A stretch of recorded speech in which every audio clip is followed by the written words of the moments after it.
Halo semua, balik lagi bersama saya Tur Bijaksana di BTS Game Mobile. Sekarang ini di tangan saya ada Oppo Reno 5F ya, yang kemarin barusan kita bahas untuk kameranya. Dan hasilnya memang mengukar. Hari ini kita mau bicara mengenai game, terutama untuk PUBG Mobile dan Genshin Impact. Kira-kira bagaimana modul permainannya? FPS-nya dapat berapa? Apakah ada FPS drop atau tidak?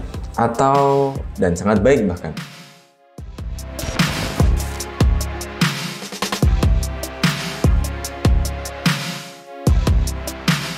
Ngomong, kita cek dulu untuk Antutunya ya teman-teman. Ini dapat berapa sih Oppo Reno 5F ini?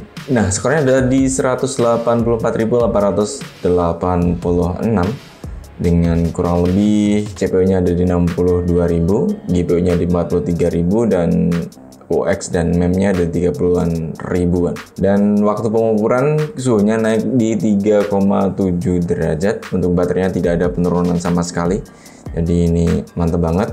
Kemudian untuk segala sesuatunya, seperti yang teman-teman ketahui, baterainya ini nggak ada 5000 mAh, tapi hanya sekitar 4300 mAh saja. Dengan layar 6,43 inch, tentu ini jadi pengalaman game yang cukup menarik ya. Dan kita cek juga spesifikasi dari Oppo Reno 5F ini seperti apa.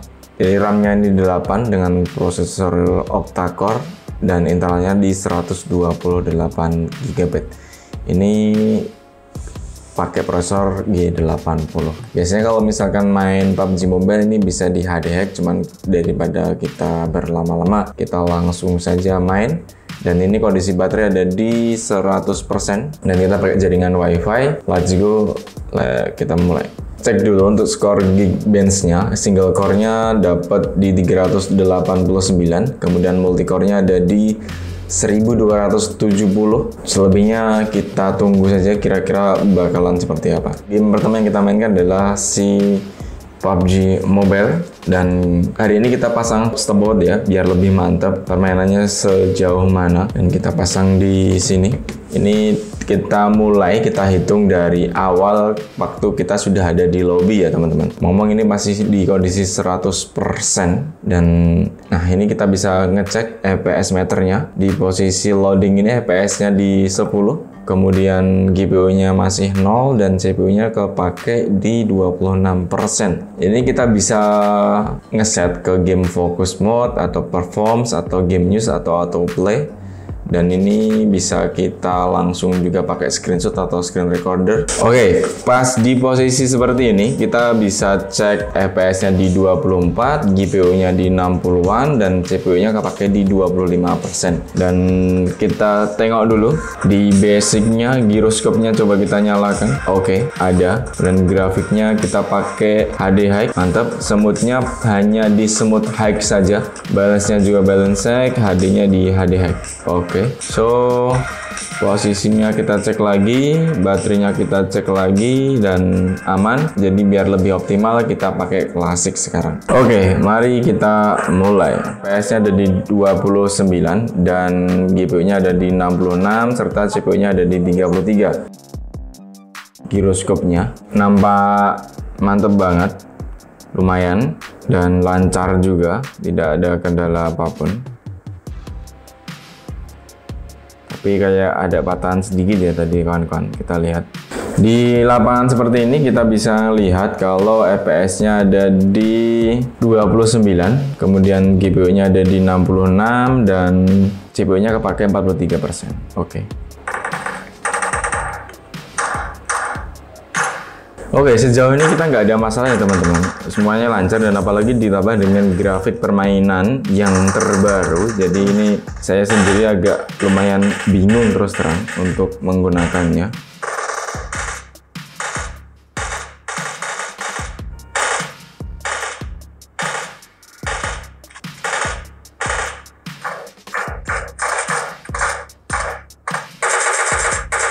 Handle mobilnya ini juga nggak ada masalah teman-teman, jadi lancar-lancar aja. Dan saya sudah mulai merasakan panas di bagian sisi kiri, tapi it's okay.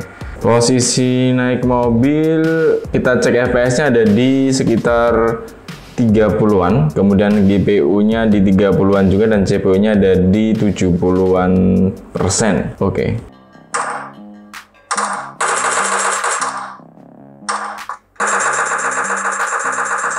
Oke teman-teman, jadi setelah kurang lebih kita main selama 29 menit, di terakhir kita FPS-nya dapat 29, GPU-nya di 77, dan CPU-nya di 30-an 7%. Dengan konsumsi baterai sebesar 9% dari awal tadi, setelah kita menggunakan satu kali permainan di klasik selama kurang lebih 29 menit. Dan saya menemukan beberapa sisi yang panas, terutama di sebelah kamera belakang. Di kamera belakang ini cukup panas di sini, kemudian di sebelah kiri dan kanan ini juga lumayan hangat, dan di sebelah sisi bawah handphonenya di sini juga panas, dan secara keseluruhan di bagian sini panas. Tapi secara permainan saya nggak ada masalah, semua berjalan dengan lancar dan tanpa ada kendala apapun. Grafiknya juga oke, tanpa ada masalah apapun tetap oke. Jadi segini dulu video pertama, dan kita lanjut untuk permainan Genshin Impact. Oke, di game kedua ini kita main Genshin Impact ya teman-teman, dengan kondisi baterai di awal kita cek dulu ada di 87%, dan kita bakalan menghitung stopwatch-nya ketika sudah mulai dari awal, dan kita cek dulu FPS-nya sekarang berapa. Jadi di Genshin Impact Oppo Reno 5F ini ada FPS-nya mulai dari 0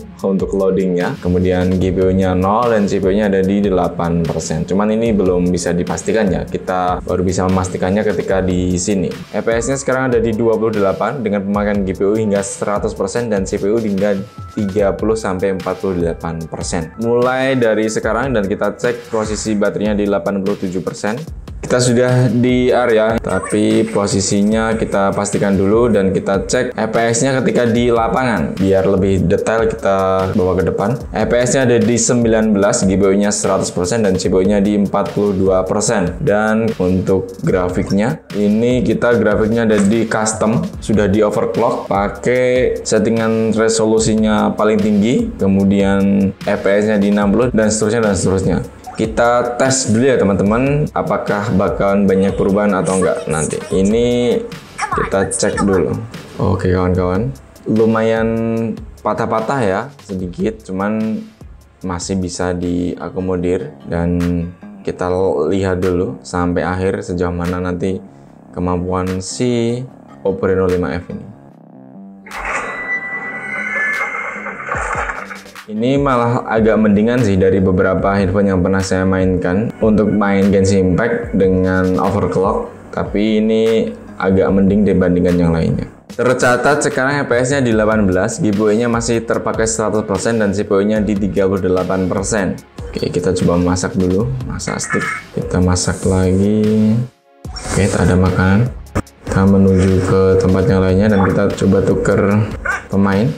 Ada pergerakan yang cukup telat ya teman-teman. Kalau misalkan kita geser begini, ini nggak langsung berubah ke sisi yang kita geser, karena memang kita pakai yang overclock ini sekarang. Dan kalau misalkan kanan kirinya kita gerakan juga agak cukup lambat, dan kita mau ngebandingin, ini sekarang kita turunkan dulu grafiknya ke yang semula. Ini grafiknya kita pakai yang default, dan current performance load-nya jadi hijau. Secara tampilan tentu ini bakal berubah karena tampilannya tidak yang paling utama, jadi kelihatan banget penurunan grafiknya.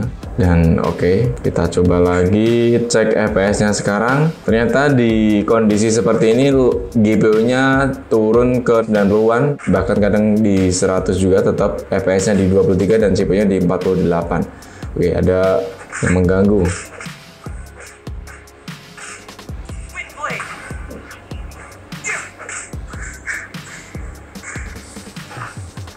Oke. Kalau dilihat ini masih tetap ada sedikit patahan-patahan, tapi nggak begitu seperti yang waktu kualitas paling tinggi ya teman-teman. Yang pasti kalau misalkan kita pakai loss gini, pakai yang standar begini, permainannya jadi lebih enteng. Tapi secara grafik memang nggak lebih baik dibandingkan yang paling tinggi ya. Nggak apa-apa, tergantung teman-teman mau pilih yang mana. Dan ngomong-ngomong, ini di area sini, di area sebelah kiri sini, sudah mulai terasa hangatnya, dan di kamera seperti yang tadi kita main PUBG Mobile juga mulai hangat di sebelah sini, dan kita masih tetap mau melakukan uji coba paling nggak minimal mungkin sampai 15 menit. Have you got all the ingredients? Use it all you want. I told you so. With your culinary skills. Oke, pas metode dialog begini, FPS-nya kita dapat di 19 sampai 27, kemudian GPU-nya masih di 98 atau lebih tepatnya kadang-kadang turun ke 87, dan CPU-nya di 50-an sampai 60-an persen. Ini masih kadang-kadang kita sampai maksimal di 100% juga, padahal ini posisinya kita sudah menurunkan ke yang paling default. Dan kita nanti bakal nguji lagi untuk posisinya diturunkan lagi ke yang paling rendah. Kita coba saja untuk yang paling rendah, grafiknya paling rendah, kira-kira jadinya ini paling smooth untuk performance slotnya, dan kita lihat apakah ada perubahan yang signifikan atau tidak. Secara grafis jelas sangat terlihat perbedaannya karena ini yang paling rendah ya teman-teman.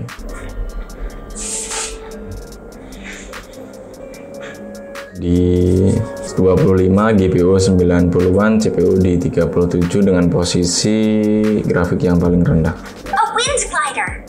Outriders use them to ride the wind. I brought you here to give it to you so you can experience it right away. Oh, you're really excited about these wind gliders, huh?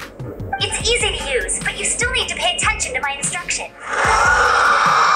Kalau pas posisi kita muter videonya atau pas di filmnya begini, kita temukan fakta kalau misalkan grafiknya itu tidak terlalu berpengaruh. Ini GPU-nya kepakai hanya sekitar 2-8%, FPS-nya di 16 dan CPU-nya di 57%. Mohon maaf teman-teman, jadi saya nggak tahu ini ada masalah apa, tapi ini jadi persoalan yang cukup signifikan.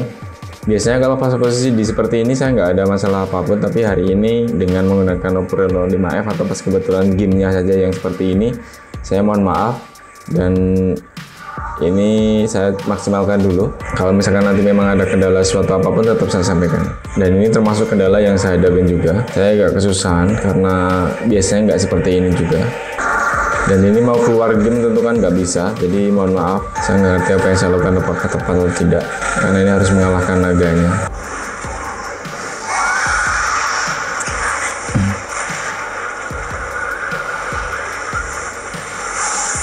Oke, kita kembali cek GPU dan FPS-nya. Posisi seperti ini kita dapat FPS di 30-an, GPU-nya 80 hingga kadang 100 juga, dan CPU-nya masih di 40-an persen. Posisinya di sebelah kamera, di sebelah sini masih tetap panas, meskipun ini di kualitas grafik yang paling rendah. Oke, kita coba overclock lagi sekali lagi. Ini yang paling tinggi dengan overclock tentu. Apakah bakal lebih baik atau tidak? Tentu secara grafik ini lebih baik dan lebih bagus, pasti itu. Dan kita saksikan dulu. Tidak terlalu berat juga ternyata, tapi it's okay. Oke, sekian dulu permainan kita hari ini teman-teman menggunakan Oppo Reno 5F untuk game PUBG Mobile dan Genshin Impact. Genshin Impact sendiri kita mainkan kurang lebih sekitar 20-an menit dengan posisi baterai sekarang dari 87 sekarang tinggal 78%, berarti kurang lebih sama untuk satu kali permainan dengan durasi 20-30 menit itu berkurang di 9%, baik untuk main PUBG Mobile maupun untuk main Genshin Impact. Kedua permainan ini lebih tepatnya membuat panas yang cukup lumayan, terutama di sisi kamera di sini dan di belakang sini dan di sebelah area bawah. Untuk layarnya kalau pas kita nggak main dengan mode overclock, layarnya nggak ada masalah. Cuman kalau pas kita gunakan untuk overclock, layarnya jadi lebih panas. Secara keseluruhan ini masih relevan, masih bagus, masih oke, masih bisa dibuat main. Bahkan untuk di kualitas overclock pun kita sesekali memang kayak ada kendala. Cuman saya pribadi bisa memaklumi juga. Karena kalau kita perhatikan waktu kita main di grafik yang paling rendah dan yang grafik standar ternyata juga sama saja, nggak terlalu banyak banget signifikannya. Sama-sama yang susah buat main, katakanlah. Sama-sama yang menimbulkan efek patahan-patahan sedikit, tapi lebih baik dengan grafik yang menarik itu menurutku lebih cocok bagi saya. Tapi kalau misalkan teman-teman lebih berkenan dibandingkan dengan boros baterai, kemudian boros kuota tentunya, mungkin lebih baik memang pakai yang standar saja. Tapi secara keseluruhan ini sangat menarik sekali. Secara kesimpulan, si Oppo Reno 5F ini barangkali sudah cukup mewakili ya. Kalau misalkan kita buat main PUBG Mobile dan Genshin Impact sudah bagus, berarti kita buat main game-game lainnya juga otomatis bisa bagus. Meskipun ini belum jaminan dan tidak bisa jadi jaminan juga. Terutama kalau misalkan nanti kita buat main COD Mobile misalkan, tentu ada banyak perbedaan dan biasanya bisa lebih bagus, bisa lebih buruk untuk kualitas grafiknya. Tapi secara genggaman saya nyaman dengan layar 6,43 inch ini. Dengan kerapatan 441 dpi ini juga lumayan memberikan grafik atau memberikan pengalaman tampilan yang cukup signifikan. Dan tentu game centernya yang bisa kita pantau setiap saat dan kita bisa buat ngeboost gamenya biar lebih cepat, biar nggak ada yang ganggu. Itu yang paling penting bagi saya sendiri. Jadi handphone yang tidak ada FPS meternya atau tidak bisa game boosternya, saya kira agak berkurang saja. Karena kalau misalkan kita nyari aplikasi tambahan lainnya, kayak misalkan di sini kita coba game bench pun itu nggak cukup membantu. Kita perlu beberapa kali upaya juga untuk menggunakannya. Beda halnya kalau misalkan kita pakai langsung otomatis menggunakan game booster atau game center yang ada di bawahan handphonenya. Dan ini saya seneng banget dengan tampilannya. Jadi kita bisa mengizinkan beberapa aplikasi, bahkan kita bisa ngecek aplikasinya di sini. Kalau misalkan kita posisinya lagi bener-bener butuh chattingan atau video call dengan temennya atau pekerjaannya, barangkali masih bisa digunakan. Dan ini masih telepon, atau kalau misalkan kita nggak suka ada notifikasinya, kalau kita misalkan nggak suka ada notifikasi, kita tinggal menonaktifkannya di sini. Jadi tidak ada notifikasi yang masuk, dan kalau misalkan butuh sesuatu kita tinggal klik di sini, screenshot sudah dapat, screen layar juga dapat. Ini kalau misalkan kita aktifkan semua berarti panggilan kita tiadakan, kemudian notifikasi kita tiadakan, dan yang pasti kalau misalkan kita mau WA masih kita bisa sempat balas tanpa harus menutup layar gamenya. Ini menarik dan ini jadi salah satu poin penting yang perlu teman-teman ketahui di Oppo Reno 5F ini. Oke teman-teman, sekian dulu video kali ini. Terima kasih sudah menonton video dari kami. Sampai jumpa di video selanjutnya. Jangan lupa like, subscribe, dan tentu kalau misalkan tidak suka dengan video ini, silahkan dislike saja, gak masalah. Saya Tor Bijaksana. Sampai jumpa di video selanjutnya.